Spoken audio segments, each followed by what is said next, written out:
if we were to remodel Europe, and presumably that requires a different kind of structure, lighter weight agreements or whatever, do we have the time to do this? I mean, there seems to be so much going on in the world at the moment that to go down this route, it's taken us 40 odd years to get to where we are today.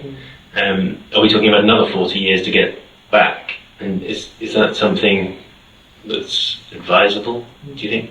Well, I mean, I'm a great supporter of, well, there's a lot of things about Angela Merkel that I don't agree with, but I do like her attitude towards this question, which is, yes, you have to take time to think. You have to think seriously about these issues and not rush. And I think this is the moment where, instead of rushing headlong into this idea that globalization means everybody has to compete with one another and need to be an integrated bloc, and to not question that, it's become a conventional wisdom. Yeah. I think it needs to be questioned, and we need to think seriously about it. And I also think we need to try and reconcile what people want with the economic decisions that governments make. Yeah. I mean, it may be that people are willing to have more flexible labour markets if that means that unemployment can come down and they can be more competitive. Maybe that people would rather actually have slightly higher wages, more productivity. That means a bit more unemployment. These are very different choices, and I think they should be made by societies for themselves, and not be set at the European level in this way that applies policies to very different economies, and it doesn't suit them all. And this is what we're talking about, these policies are out of reach of democracy.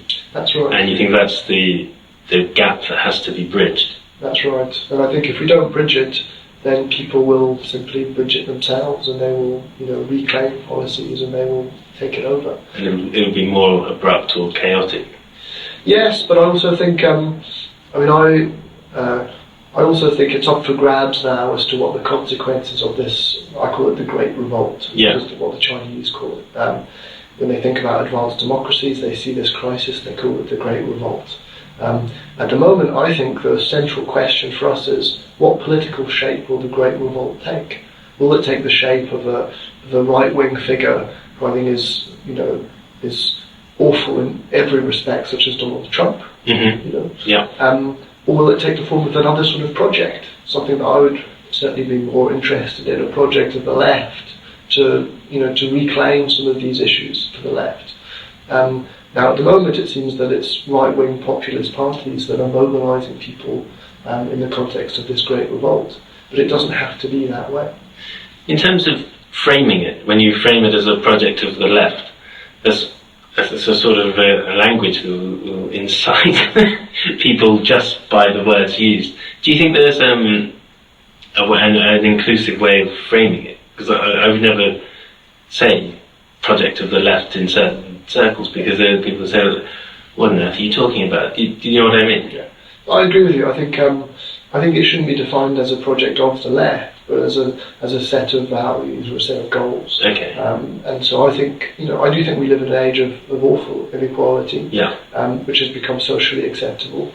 And I think that should change. And so I think we have to go back to some of what are the core values around which we want to build society. And whoever wants to identify with, whether they think of themselves as right or left, it doesn't matter. I think these categories in many ways are outdated. Yeah. But I think the goals themselves have to be very clear. Do you think, you're just saying that this right and left framing is outdated, and this potentially came across, was a characteristic of the Brexit vote, is that people who voted Remain and people who voted Leave weren't necessarily from a social bracket.